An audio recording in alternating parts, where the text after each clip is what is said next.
Hey y'all, it's me, Amber Valentine, and welcome to the 10th episode of Valentine's Day, day of love. Celebrate love with those who make us dream a sweet kiss. Hey y'all, it's me, Amber Valentine, the owner of Valentine Incorporated, also known as the Heart of Alabama, or the Queen of Valentine's Day, as self-proclaimed. You're welcome. So, I know we currently look a little missed today, but, we literally just got done filming a video and just got out of drag, so this is all just makeup until I shower. So ignore that.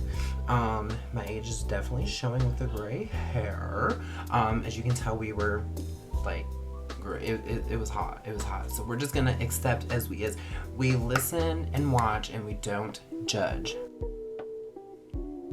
So as anybody with a calendar knows, today is a very special holiday, which is a holiday that I obviously adore very much, as it is part of my name and my brand as a whole. But it is February 14th, which means it is Valentine's Day. So with that being said, we are going to just kind of spread a little love, and yeah, so before we kick off the video, to give you a little rundown, my last name is Valentine. My brand is very Valentine's Day, very hearts, very, love.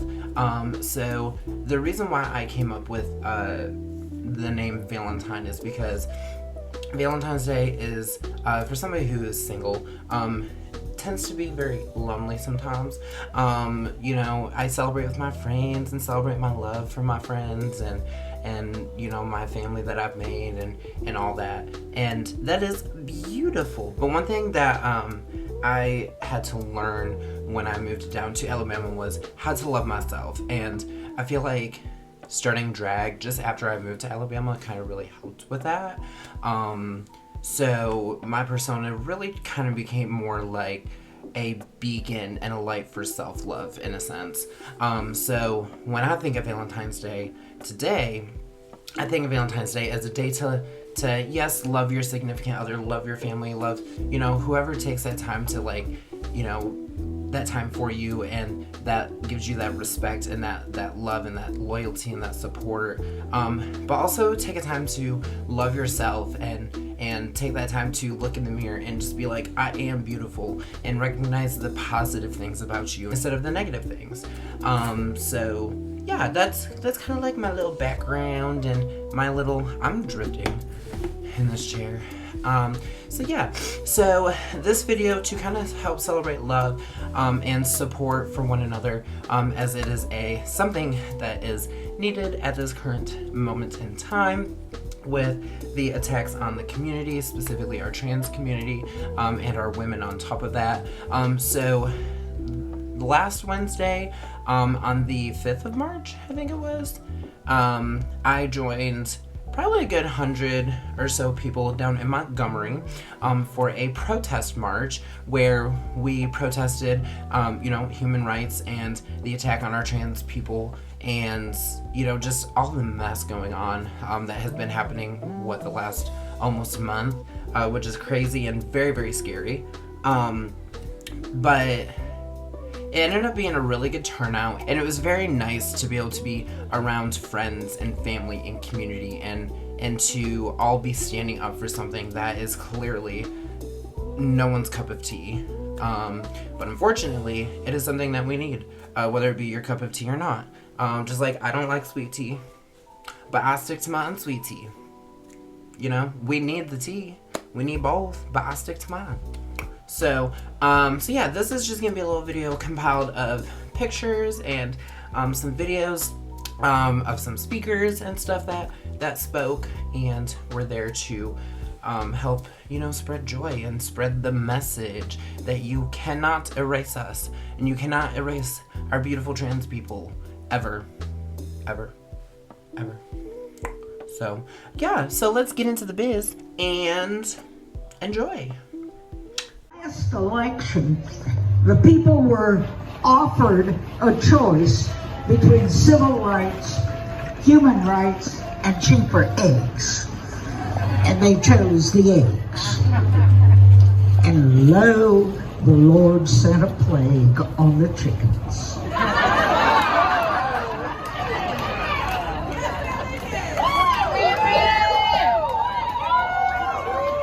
They don't understand that we're in this for the long haul. I've been protesting since the 1940s. I started out riding a sound truck in Harlem in New York City, trying to get a communist elected to the city council in New York. That's when the communists were our friends. I hate that they don't understand that we have decided to do this for the long haul. This is not a short-term effect that we're looking for. We want permanent change, and we're willing to keep working until we get it. In the 1950s, John McCarthy was after the people of our community who worked for the State Department and the military. And Bill Clinton got them to pass Don't Ask, Don't Tell. Now that had a bad kind of stench after a while. But when it was passed, what it meant was they couldn't ask and you didn't have to tell. You were free to be who you were and still work for the government. In the 60s, I was a pastor of a little church in Providence, Rhode Island. And they wanted to pass a law that they could come into your bedroom and see what you were doing in private. And we fought that to the Supreme Court, and they found out they could not do that. Then in the 70s, they tried to pass a law that meant a lot to me. I have 3 children, and they tried to pass a law that said they could come and take your children away just because you were GLBT. And we said, no, you can't. And we protested. In the 70s, you had to wear 4 articles of clothing from the gender that you had at birth. Wow. And we used to go out on the street counting what we were wearing. Let me see, I've got a bra on, I've got women's socks on, I got panties on. What the hell have I got on for the 4th one? If you didn't have 4 articles of clothing on, you could be arrested for cross-dressing. And so we fought back. Together, our little church in Providence decided that there was a bill in the state legislature that would have shut down every gay organization in Rhode Island. And I took to the courthouse steps, the federal courthouse steps, to do a fast. And a lot of you have seen that picture of me on the courthouse steps fasting. I fasted for 8 days. 8 days. Every morning they'd bring me a cup of herb tea, and that was my food and drink for the day.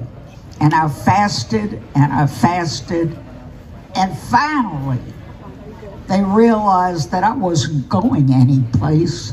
I was going to stay right there until that bill died. They've tried to prevent us from being parents. They've tried to prevent us from being teachers. They have tried to prevent us from being who we are. I have been doing this, and I'm tired of doing this, and I shouldn't have to be doing this. Peaceful protest is a valuable tool in our toolbox. Peaceful protest is not passivity. It's a way of protesting injustice without injuring your opponent. Martin Luther King used it. Gandhi used it. I use it. It's an act of destroying evil without either fight or flight. But the peaceful protest is an act of reconciliation and justice.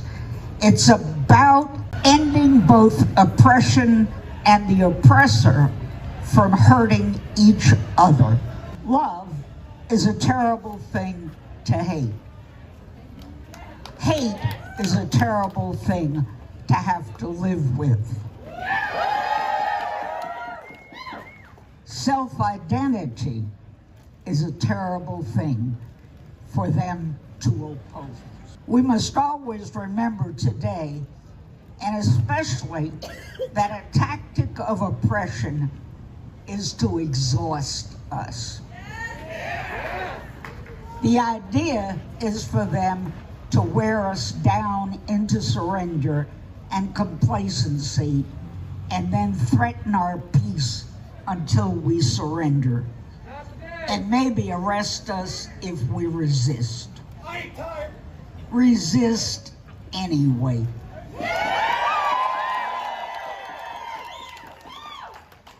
Find a new way to disobey. Make fun of them. Make fun of them when they don't mean to be funny. Make fun of them, and then when they have made their rant and they have yelled and screamed, look at them and say, I didn't understand you. Can you put that another way?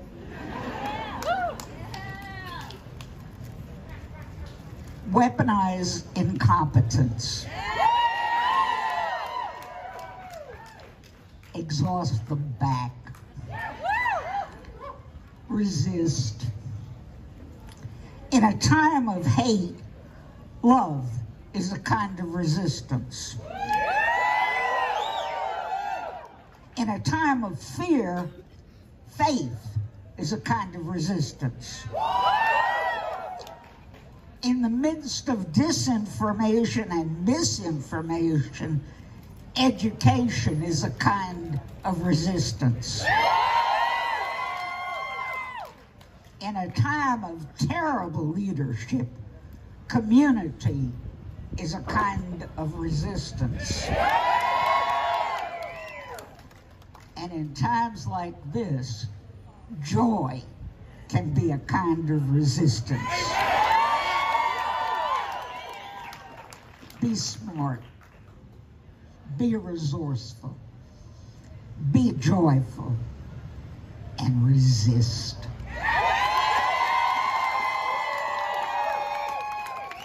Say it with me.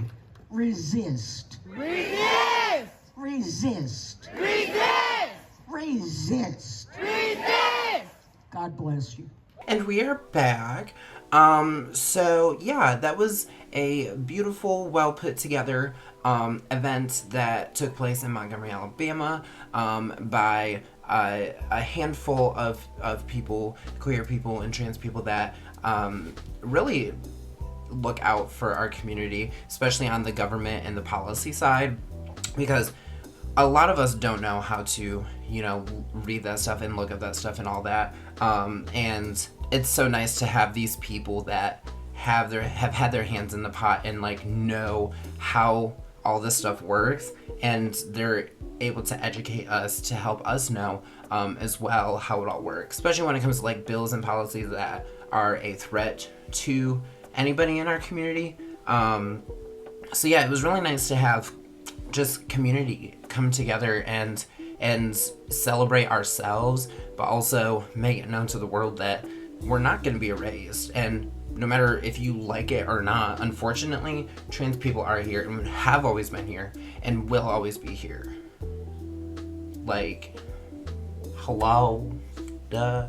They've been in front of you the whole time. Learn your history. do some research and realize how long trans people have been here. The reason why they haven't been here for y'all is because y'all be scaring them. Y'all be making them hide. Like, y'all are the reason y'all didn't know trans people existed. Go figure. You are your own little struggle. So worry about your struggle. Leave ours alone. So with that being said, make sure you follow me on all my socials at Amber_V_Valentine on Instagram and TikTok, and Amber V Valentine on Facebook. Make sure you like, comment, and subscribe for a new video every other Friday at 3 p.m. Central Standard Time, and make sure you share with your friends and your family and your people and the people that you want to make uncomfortable, because why not? Why not? Spread the love, spread the message, and we're all in this together. So again, I thank you for coming to enjoy another video with me, and I will see you in 2 weeks. Memories